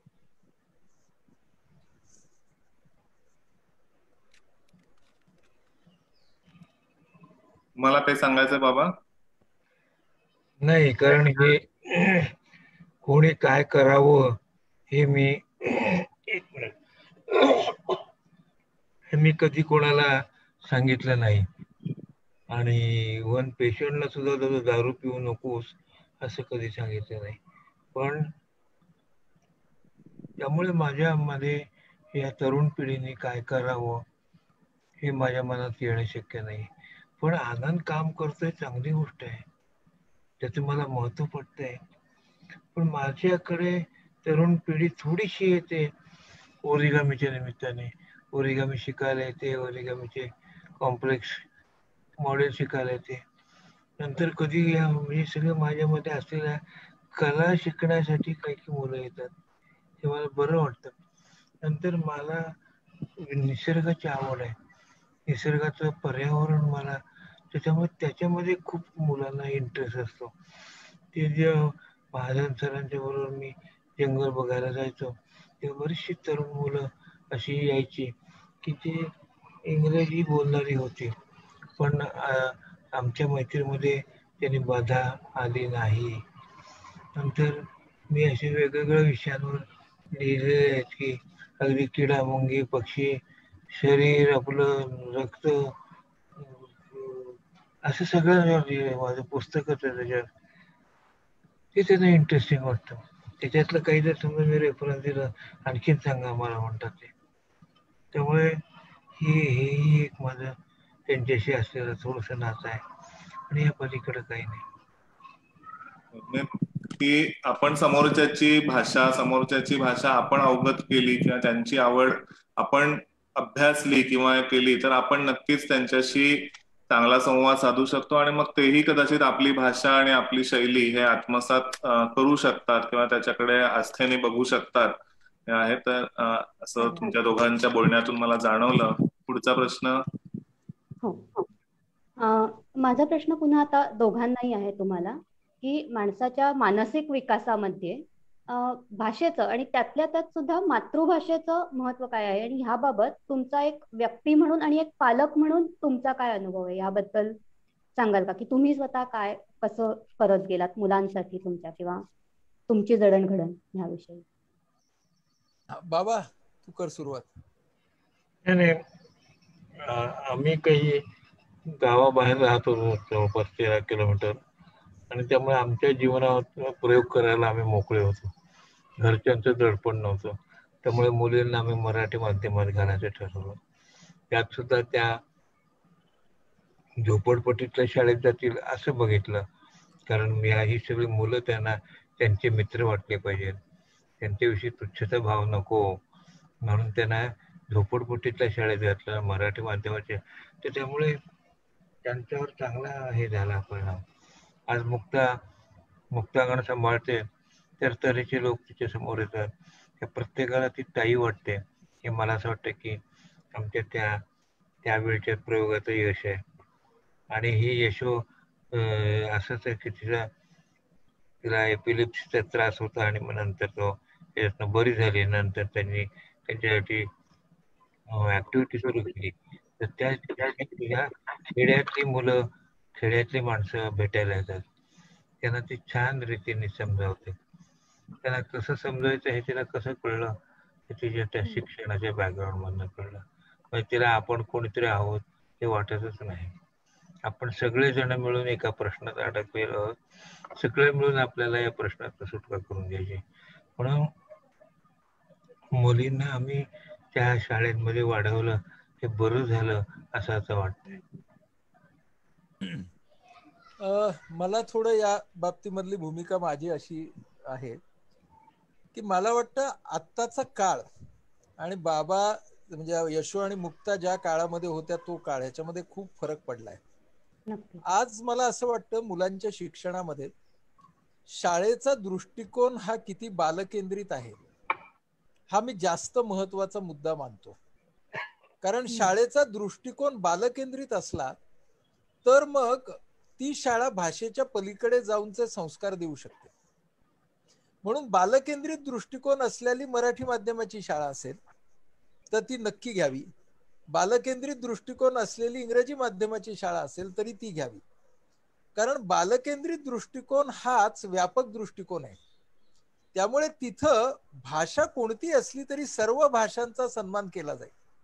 आणि मी जेवढ्या म्हणून बालकेंद्रित शाळा पाहिल्या आहेत महाराष्ट्रामध्ये, भारतामध्ये, त्या सगळ्यांच्या मध्ये माझ्या असं लक्षात आलं की यात त्यातल्या विद्यार्थ्यांचं जे महत्वाचा भाग आहे विद्यार्थ्यांचा की तो म्हणजे अनेक भाषांवरती त्यांची कमांड असणं हा मला या चाइल्ड सेंट्रिक शाळांमध्ये जास्त आढळला. त्यामुळे मला असं वाटतं की शाळेचा अप्रोच हा किती बालकेंद्रित आहे ही गोष्ट एका भाषेपेक्षा जास्त महत्वाची आहे. आणि आजच्या परिस्थितीमध्ये आपण त्याचा जास्त विचार करावा हा एक मुद्दा. दुसरा मुद्दा मला असा वाटतो की बहुभाषिकता असणं ही गोष्ट माणसाला समृद्ध करणारी पण आहे याचा विचार आपण केला पाहिजे. आणि म्हणून मातृभाषेमधल्या जी आपली जन्मभाषा आहे ज्याच्यामध्ये आपण शिकलो त्या भाषेचा अभ्यासावरती आधारित अभिमान असावा नक्की. पण मग तो अभ्यास आणि वाचनावरती आधारित असावा. पण त्याचबरोबर त्या भाषेतल्या कौशल्याला इतर भाषांना कसं जोडता येईल हा सुद्धा विचार खास करून महानगरी जीवनामध्ये आपण सगळ्यांनी करणं ही गरजेची गोष्ट वाटते मला. महानगरी जीवनामध्ये बोलत असताना आपण म्हणजे आपण म्हणतो हमारी बंबईया हिंदी है असं आपण खूप अभिमानाने म्हणतो. का? म्हणजे आपण चांगली हिंदी भाषा का बोलू नये. मला नेहमी असं वाटतं की आपण बहुभाषिक होणं ही गोष्ट माणसाला जास्त समृद्ध करते. मग त्याच्यासाठी आपण आपल्याला ती भाषा यायलाच हवी असं पण नाही. म्हणजे त्या भाषेमधलं साहित्य आपण वाचलं आपल्या भाषेत भाषांतरित केलेलं. म्हणजे आता आमच्या उमाताई कुलकर्णी आहेत बाबाच्या माझ्या आमच्या खूप ज्येष्ठ मैत्रीण आहेत. तर त्या कन्नड मधलं अतिशय उत्तम साहित्य आणतात आपल्या मराठी भाषेमध्ये. ते जेव्हा आपण वाचतो तेव्हा ती भाषा भगिनी आपली किती सौष्ठवपूर्ण आहे. त्या कन्नडमध्ये काय काय प्रयोग केले गेलेले आहेत हे आपल्याला कळतं. म्हणून मातृभाषेचं प्रेम हे बहुभाषिकतेच्या कोंदणामध्ये असणं ही मला खूप गरजेची गोष्ट वाटते. हे बहुभाषिक असायला पाहिजे आणि बालकेंद्रित शाळा ह्या जास्त महत्वाच्या आहेत कुठच्याही माध्यमांच्या शाळेपेक्षा. माध्यम कोणतंही असो ती शाळा ही बालकेंद्रित आणि त्या बालकाचा विकास करणारी अशी शाळा असली पाहिजे. ते त्या शाळेचं ध्येय असायला पाहिजे. हा एक फार चांगला मुद्दा मांडलात तुम्ही. एक त्यालाच अनुषंगाने एक दुसरा पुढचा प्रश्न आहे तो म्हणजे की आज म्हणजे बऱ्याचदा पालक मुलांना इंग्रजी माध्यमांच्या शाळेत घालण्याकडे कल आहे किंवा घालावं लागतं. तर अशा वेळेला मातृभाषेच्या विकासासाठी काय करता येईल? मला वाटतं की पालकांनी मातृभाषेतलं आपलं वाचन वाढवावं. आपण मातृभाषेमधले शब्द जास्तीत जास्त वापरावेत. ते आपल्या मुलांसाठी वापरताना बरोबर इंग्रजी शब्द ही द्यावेत हे आपण करावं. माझं म्हणणं तेच आहे ना, मातृभाषेचा अभिमान पोकळ नको. मातृभाषेचा अभिमान हा आपल्या वाचनावरती आणि आपण ती भाषा किती चांगल्या पद्धतीने बोलतोय याच्यावरती आधारित असावा. तो जर असला तर मग समजा इंग्रजी माध्यमामध्ये तू आता शब्द वापरलास घालावं लागलं, ठीक आहे घालावं लागलं. पण मग आपण त्या भाषेबद्दलचं प्रेम हे आपण आपल्या मुलाच्या मनामध्ये जर आणायचं असेल तर आपलं त्या भाषेवरचं प्रेम हे आपल्या वाचनातून आपल्या बोलण्यामधून दिसणं ही गोष्टही तितकीच गरजेची नाही का पालकांच्यासाठी. त्यामुळे मला वाटतं पालकांच्या वाचनाचा आणि पालकांच्या भाषा प्रेमाचा सुद्धा खूप महत्वाचा मुद्दा आहे त्यामध्ये. बाबा, माझी काही काही पुस्तकं मला जरा अभिमान वाटतो की मला काही काही जण सांगतात की आम्ही जेवल्यानंतर रात्री तुमची एक गोष्ट वाचतो सगळे मिळून. आमच्या मुलांना ती भाषा वाचता येत नाही मराठी वाचता येत नाही, पण त्यांना ऐकायला आवडतं. तर मग ही एक सुरुवात चांगली आहे की एक असं काहीतरी साहित्य निर्माण करा की ज्यामुळे त्यांना ते ऐकावं असं वाटेल. तर त्यामुळे हे झालं. आणि मला अनेकांनी माझा जो संगोपन एक प्रयोग नावाचा लेख आहे स्वतःविषयी पुस्तकात, आणि तो लेख वाचला आणि आमचं कुठल्या माध्यमात घालायचे हा प्रश्न सुटला. म्हणजे हे जे आहे ना की लिहिलं जाणारं साहित्य काय काय काय काय परिणाम करत असतं, आणि तो इष्ट परिणाम असेल तर चांगलीच गोष्ट आहे. म्हणून लिहावं, चांगलं लिहिणं हे महत्वाचं आहे. नुसतं चांगलं साहित्य निर्माण करणं म्हणजे पुस्तकं भराभर करणं नाही. ते असं चांगलं साहित्य, मनाला भिडेल असं साहित्य, मनाची संवेदना जागृत करेल असं साहित्य, असं काहीतरी निर्माण झालं पाहिजे. आणि ते निर्माण व्हायला आपण वाट पाहूया जरा. खूप छान सांगितलं की मनाला भिडेल असं साहित्य, आणि ते साहित्य ऐकवलं गेलं तरी सुद्धा त्याच्यातनं खूप काही मुलांना मिळू शकतं. आणि जसं डॉक्टरांनी सांगितलं तसं पालकांनी त्यांची वाचन वाढवलं पाहिजे किंवा त्या वाचनाचा उपयोग मुलांसाठी करायला पाहिजे. हा खूप छान मुद्दा मांडला. पुढचा प्रश्न अदिती. नाडकर्णी सरांसाठी आहे. सर, तुम्ही काही ठिकाणी उल्लेख केलाय की तुम्ही स्वतःचीच एक भाषेचा खेळ खेळता किंवा असा एक तुम्ही खेळ स्वतःशीच असा तयार केलेला आहे. तर त्याविषयी थोडंसं सांगाल का की भाषेच्या संदर्भात वेगवेगळ्या शब्दांचे प्रयोग करणं किंवा अशा संदर्भाचा तुम्ही एक उल्लेख केला आहे लेखांमध्ये. मला नाही रेफरन्स कळला तुझा, हा, कशाबद्दल म्हणजे बोलतेस? मी तुमच्या एक दोन पुस्तकांमध्ये वाचलं की तुम्ही स्वतःशी एक खेळ खेळता कधी कधी, की एखादा शब्द घेऊन त्याला इतर पर्यायी शब्द विविध भाषांमधले बघण्याचा येईल. तर त्याबद्दल थोडस सांगा असं मला म्हणायचं होतं. पुन्हा ते भाषा आपल्याला कशी भेटते. माझा आणि बाबाचा सुद्धा हा खेळ चालतो आम्हाला दोघांना. आता आम्ही काल परवाच आम्ही संध्याकाळी बसलो होतो, बाबा म्हणाला तोंड घशी पडणे हा शब्द मराठी भाषेत कसा आला असेल. मग आम्ही याच्यावरती बोलत होतो की तोंडावर पडणं हे ठीक आहे. मग मी म्हटलं की बहुतेक तोंड पडल्यावरती घशाच्या आत जात असेल म्हणून तोंड घशी पडणं हा शब्द झाला असेल. तर हे जे खेळ असतात ना, तर ते भाषेकडे तुम्ही कसे पाहता त्याच्यावरती खूप अवलंबून असतात. बाबाने इंग्रजी शब्द कसे म्हणजे इंग्रजी शब्दामधून मराठी शब्द कसे निर्माण झाले त्याच्यावरती एक छानसा लेख लिहिलाय. तर किंवा ते शब्द आपल्यामध्ये कसे येतात. महत्वाची गोष्ट त्यातली काय आहे की शब्दांच्या बरोबरची मैत्री असणं. कारण भाषेचं युनिट शब्द आहे ना, तर मग शब्दांच्या बरोबर मैत्री असणं आणि ती आपण संवादामध्ये खेळाच्या रूपाने अशी बाहेर काढणं की अरे हा शब्द का बरं तयार झाला असेल, ह्याच्या मागे काय बरं असेल. आणि मग असं करत करत आपल्याला कधी कधी फार गमती जमती कळतात. म्हणजे आपण नेहमी म्हणतो की नाही की पुराणातली वांगी पुराणात, तर मराठीत मला हे कळायचंच नाही की वांगी कुठे आली. मग पुराणाच्या मध्ये वांग्याचं भरीत होतं का, म्हणून पुराणातली मग तो शब्द कळला की ते वानगी आहे. हा, आणि वानगी दाखल म्हणजे उदाहरणा दाखल. म्हणजे पुराणातली उदाहरणं पुराणात, पुराणातल्या गोष्टी पुराणात. पण मला पहिल्यांदा ती वांगी कुठून आली इकडे, वांग्याचं भरीत कुठे आलं पुराणात, असंच मला पहिल्यांदा वाटायचं. तर अशा ज्या गमती जमती असतात ना शब्दांमध्ये आलेल्या, त्याचा वेध घेणं ही फार मजेचा. भेंडी बाजार आहे ना, भेंडी बाजार आहे की भेंडी ही कुठून आली, आणि फक्त भेंडीचा बाजार कसा असेल, सगळा भाजी बाजार असेल पण भेंडी बाजार कसा. मग कोणतरी सांगितलं की ते बिहाइंड बाजार आहे, तिथे बाजार होता आणि त्याच्या मागे ही वस्ती होती, म्हणून ते बिहाइंड बाजार तर भेंडी बाजार झालं.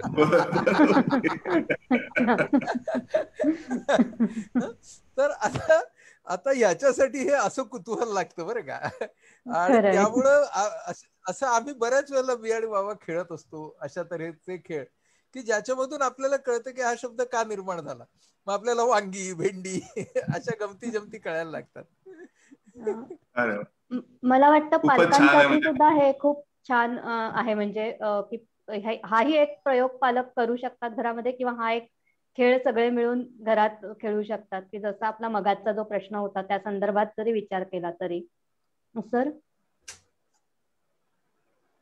आता एक शेवटचा प्रश्न की जसं मगाशी पण तुम्ही म्हणालात की वाचन संस्कृती किंवा वाचन हे वाचन संस्कृती आपल्या भाषिक संस्कार घडवत असते आणि त्यामुळे भाषा म्हणजे संवर्धनासाठी वाचन महत्वाचं आहेच, पण इतरही कोणती माध्यमं त्या भाषा संवर्धनासाठी वापरता येऊ शकतील किंवा त्याच्यात थोडंसं आणखीन ऍड करू विचारेन की आता जवळजवळ या वर्षभरात स्क्रीनमध्ये मुलं ही जास्त अडकलेली आहेत, तर त्यांना वाचनाकडे म्हणजे मुलांनाच नाही मोठेही अडकलेले आहेत, तर त्या सगळ्या वाचनाकडे तर वाचनाकडे कसं वळवता येईल किंवा इतर माध्यमातून भाषा संवर्धन कसं करता येईल?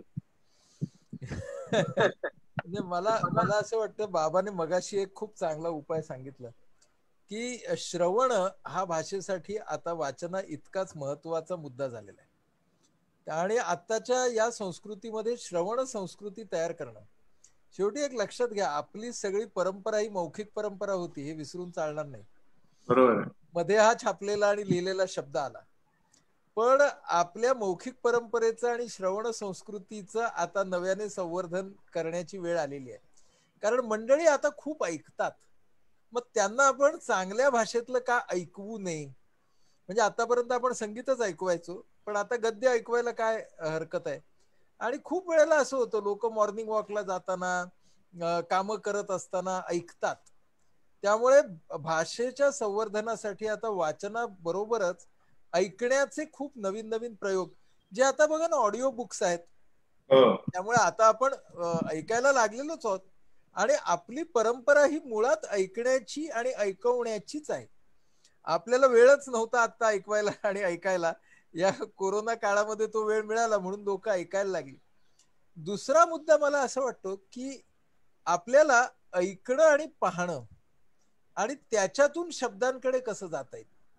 म्हणजे कविता वाचनाचा एक चांगला कार्यक्रम झाला तर त्यानंतर त्या कवीचं पुस्तक वाचलं जाईल, नाटक पाहिल्यानंतर नाटकाचं पुस्तक वाचलं जाईल, एखादी सिरियल मालिका ज्या वेळेला येते टेलिव्हिजनवर तर त्यावेळेला त्याच्यानंतर ते पुस्तक खूप वाचलं जातं. तर मला असं वाटतं हे जोडावं लागेल, म्हणजे वाचन ऐकण्याशी, ऐकणं बघण्याशी. तर ह्या सगळ्या जर एकात्मता आपल्याला त्याच्यामध्ये आणता आली, आणि ह्याच्यामध्ये कुठलं महत्वाचं आणि कुठलं गौण असं नाहीये, तर ह्या सगळ्यांना आपण एकत्रितपणे जर घेऊन जाऊ शकलो तर कदाचित भाषा संवर्धनाला या प्रत्येक गोष्टीची मदत होईल असं वाटतं. बाबा नाही, तू आता बोललं तेच मला तर मम म्हटलं त्याने. हे मम कुठून बरोबर आहे. हा, मम कुठून आलं सांग बाबा. मम कुठून आलं? ते मम येतं ना, ते इदम न मम म्हणून येतं. हो बरोबर. हा, त्याच्यामधलं ते मम म्हणणं, आणि ते मम म्हणणं मराठीतला भाग आहे की ती पत्नी म्हणजे पूजेच्या वेळेला ते सांगतात ना, गुरुजी मम म्हणा. एकाने झक मारणं याच्यावरती प्रश्न विचारलाय, तर तुम्ही हा रिसर्च प्रोजेक्ट म्हणून घ्या की झक मारणं हा शब्द कसा आला असेल, कुठून आला. आणि तुम्ही मासे खाणं सोडून द्या, म्हणजे मग रिसर्च चांगला होईल. हा बरं का.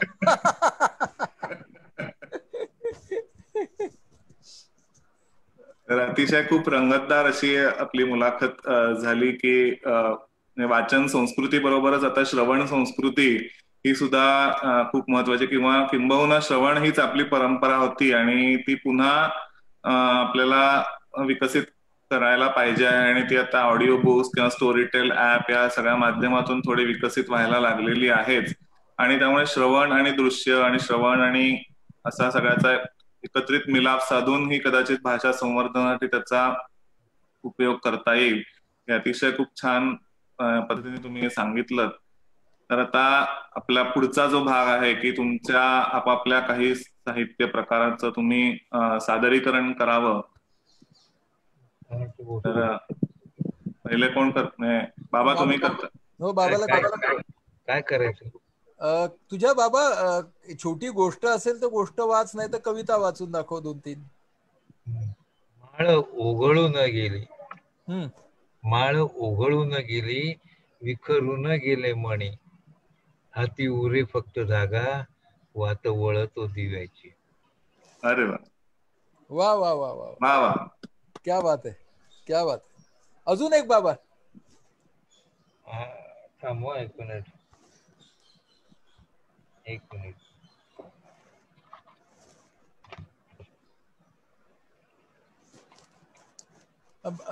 बाबा शोधतोय तोपर्यंत मी म्हणतो एक. हो चालेल. मेघ दाटुनी होते आले, निराश झाल्या प्रकाश आशा. मेघ दाटुनी होते आले, निराश झाल्या प्रकाश आशा. आसूड हाणत होता पाऊस, छपरांवरती तडतड भाषा. अशा अनावर तांडवकाली, अशा अनावर तांडवकाली, किरण झोत झेपावत येई. आस म्हणत ही थबके क्षणभर, कमान रंगी उधळत जाई. कमान रंगी उधळत जाई. वा वा, मस्त. मी एक अशीच केली. आठवणींची प्रसन्न छाया, झाड संपले तरीही. दिवा दाखवी वाट संकटी, तेल संपले तरीही. वा वा. छिन्न मनावर पडतो पाऊस, ऋतू पालटे तरीही. लागे रुख रुख घाली समजत, शब्द पारखे तरीही. तरीही. वा. क्या बात. खूप छान. नंतर एक मटार करंजीवर लिहिले. बर बर. साबुदाणा खिचडीवर लिहिली. तू मटार करंजी दाखव बाबू. हा. मटार करंजीचे वाचून दाखव. मटार ताजे हिरवे मोती. कसे मटार? मोत्यासारखे. मटार ताजे हिरवे मोती, गरम मसाला सज्ज जाहरी. आवरणी ती झकास बसली, हलक्या हाती बंद जाहली. तेल उकळते सूर मारिती, आडवी तिडवी उलथ पालथी. भीतीने तिजला तेल क्रीडेची, रंग बदलला झाली सिल्की. तोंडी आली सखी करंजी, आवरण दाबा आहा भंगली. सारण आले दाता खाली, मिश्र चवींची मौदत भारी. वा. आवरण खावे खावे सारण, चवींचा आहा झाला संगम. आतून आल्या करंजा किती, कोण मोजतो झाल्या गुडुप्प. मस्त मस्त. सुंदर. आणि ही कविता अशी तयार झाली बरं का. म्हणजे ही वास्तवात तयार झाली. म्हणजे त्या मटार करंजा त्या आम्ही खाल्ल्या, त्याच्यानंतर म्हणजे अशी ती अनुभवावरती आधारित, अनुभवावरनं झालेली कविता आहे. आनंदवर एक कविता लिहिली. बरं, नक्की वाचा. अरे वा. तुझ्या प्रसन्न हास्यामागे, तुझ्या प्रसन्न हास्यामागे दडली असते समोरच्या विषयी अपार काळजी, आत्मीयता. इंजेक्शन जसे देत असतोस उत्साहाचे, ताकदीचे आणि जीवन दृष्टीचे. झोपलेल्या कित्येकांना उभे केलेस, चालायला लावलेस काट्या कुट्यातून निर्भयपणे. मुख्य म्हणजे आता ते हसतात थेट तुझ्यासारखेच. वा वा, मस्त. झालं? हा बोल. झालं का? हो झालं. तू बाबाने प्रचंड पेशन्स दाखवलाय. मी आता बघितलं 1 तास 40 मिनिटं बसलाय. बरोबर आहे. तेव्हा त्याला आता आपण रिटायर करूया. हो. चालेल. नमस्कार सगळ्यांना. नमस्कार. नमस्कार. मी एखाद 2 कविता वाचतो आपल्या समारोपाच्या आधी. हो चालेल. माझं आता 5 मार्चला पुस्तक येत आहे, अव्यक्ताचा आरसा. या कोविड काळामध्ये मी जवळजवळ म्हणजे आता 250 झाल्या कविता. तर 150 कविता ज्या लिहिल्या त्याचं ऑडिओ बुक, ई बुक आणि प्रिंटेड बुक असं तिन्ही बुकगंगा पब्लिकेशन काढतंय. तर आता ही जी एक कविता किंवा 1 किंवा 2 बघतो. कवितांच्या मध्ये नेहमी असं असतं की त्या कधी होतात, कशा होतात मला माहित नाही. तर माझा अजून एक पुस्तक आता येत आहे, त्याचं नाव आहे मनमैत्रीच्या देशात. त्याच्यामध्ये न्यूरोसायन्सेस म्हणजे मज्जा विज्ञान, वेदांत आणि कॉग्निटिव्ह सायकोलॉजी अशा तिघांवरती हे पुस्तक आहे, जे मॅजेस्टिक प्रकाशनातर्फे पुढच्या 1-1.5-2 महिन्यात येईल. तर त्याच्या दरम्यान आणि त्याच्या आधी माझा गौतम बुद्धांच्या विचारांचाही अभ्यास चालू आहे. तर माझं असं मत आहे की बुद्ध हे सायकोलॉजीच्या भाषेत बोलायचं तर जगातले पहिले कॉग्निटिव्ह सायकोलॉजिस्ट होते. आणि जी कॉग्निटिव्ह सायकोलॉजीची रचना आहे ती बुद्धांनी घेतली आणि त्याच्या पलीकडेही ते गेले. तर त्या बुद्धांचं साहित्य वाचत असताना, बुद्धांवरचं साहित्य वाचत असताना, ते तत्वज्ञान वाचत असताना ही प्रेमावरची कविता झाली. प्रेम या भावनेवरची ही कविता आली, ती तुमच्या समोर ठेवतो. प्रेमात पडायला व्यक्ती लागते, प्रेमात उडायला वृत्ती पुरते. प्रेमात पडायला व्यक्ती लागते, प्रेमाने उडायला वृत्ती पुरते. पडल्यावर बुडण्याची भीती असते, उडल्यावर अस्तित्व हलके बनते. म्हणून बुद्ध आपल्याला प्रेमात पडा नाही सांगत, बुद्ध आपल्याला प्रेमाने उडायला सांगतात. प्रेमात पडायला व्यक्ती लागते, प्रेमाने उडायला वृत्ती पुरते. पडल्यावर बुडण्याची भीती असते, उडल्यावर अस्तित्व हलके बनते. बांधणारे प्रेम फोल असते, बांधणारे प्रेम फोल असते, मुक्तीतच प्रेमाचे मोल असते. पडून भिजल्या प्रेमाला भेटीचे बंधन असते, पडून भिजल्या प्रेमाला भेटीचे बंधन असते. अवकाशात विरून उरणाऱ्या प्रेमाला कधी मरण नसते, प्रेमाला कधी मरण नसते. वा वा, मस्त मस्त. तर ही बुद्धाच्या निमित्तानं झालेली अशी मजेशीर कविता आहे. अशी अजून एक कविता म्हणतो आणि थांबतो. हो चालेल. बुद्ध आपल्याला काय सांगतात बघा. आशा आहे बरी मनाची मैत्रीण, तरी तिचे अति लाड कोड नको. आशा आहे बरी मनाची मैत्रीण, तरी तिचे अति लाड कोड नको. करी शक्यतेला दमदार खात्री, भुईवरी पाय होती अधांतरी. म्हणजे आशा इतकी नको वाढायला की शक्यतेची खात्री बनेल. बरोबर. त्यामुळे करी शक्यतेला दमदार खात्री, भुईवरी पाय होती अधांतरी. तसं झालं तर तुम्ही वर जाल. म्हणून आशेकडे वास्तववादी दृष्टिकोनातून कसं बघा ते आपल्याला बुद्धदेव सांगतायत. आशा आहे बरी मनाची मैत्रीण, तरी तिचे अति लाडकोड नको. करी शक्यतेला दमदार खात्री, भुईवरी पाय होती अधांतरी. आशा असे जरी चिंतेचे औषध, आशा असे जरी चिंतेचे औषध, पंख प्रयत्नांचे यावे ह्याच क्षणी. अरे, आशा असे जरी चिंतेचे औषध, पंख प्रयत्नांचे यावे ह्याच क्षणी. आशा निराशेचे मन करी काठ, हिंद काळे होडी प्रवासात. आपलं मन आशा आणि निराशेचे दोन काठ करतं आणि मधल्या प्रवाहामध्ये ती होडी डुचमळत राहते. काळाचा प्रवाह पुढे हा चालला, काळाचा प्रवाह पुढे हा चालला. दिसणारा काठ दोन्ही बाजू, पहा त्यांच्याकडे नजरेची वल्ली, पहा त्यांच्याकडे नजरेची वल्ली. गवसेल गती मध्यभागी, पहा त्यांच्याकडे नजरेची वल्ली. गवसेल गती मध्यभागी. आता गवसेल गती मध्यभागी, यातला जो मध्यभाग हे जे प्रतीक आहे ते बुद्धाच्या मध्यम मार्गाचं आहे. आणि बुद्ध आपल्याला दोन्ही काठांच्याकडे पाहायला सांगतो नजरेच्या वल्ल्यांनी, तरच तुम्हाला आपला मध्यम मार्ग समजेल असं बुद्ध म्हणतो.